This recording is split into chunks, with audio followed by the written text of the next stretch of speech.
திருவடியிலே சரணம் சரணம் அநேக கோடி சரணம் சரணம். இப்போ ரொம்ப ஒரு அடியன் ஆண்டாள் பாஸ்கர் பேசுறேன். ரொம்ப முக்கியமான ஒரு விஷயம் சொல்றேன். இப்ப கர்ம வினைகளை கரைப்பது, கர்ம வினைகளை இல்லாமல் செய்வது அப்படிங்கிறது என்ன அப்படின்னு சொன்னா, நம்ம புண்ணியம் செய்யணும், அன்னதானம் பண்ணணும், அது இதுன்னு சொல்லி போறோம். அன்னதானம் பண்ற இடத்துலயும் நிறைய டென்ஷன் ஆகிறோம், பேசுறோம், போறோம். கர்ம வினைகள் கொஞ்சம் கொஞ்சம் சேரத்தான் செய்யும். அந்த இடத்துலயும் நம்மளையும் அறியாத ஒரு சில பாவங்களை பண்ணிடுறோம்.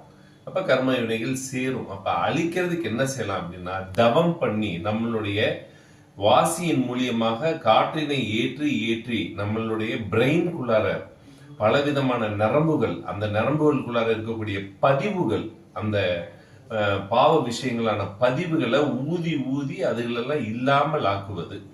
இதனால மட்டும்தான் கர்ம வினைகளை அழிக்க முடியும். இது தியானத்தின் மூலியமா வாசி ஏற்றி காற்றை செலுத்துவதால் மட்டுமே அவர் அந்த கர்ம வினைகளை அழிக்க முடியும்.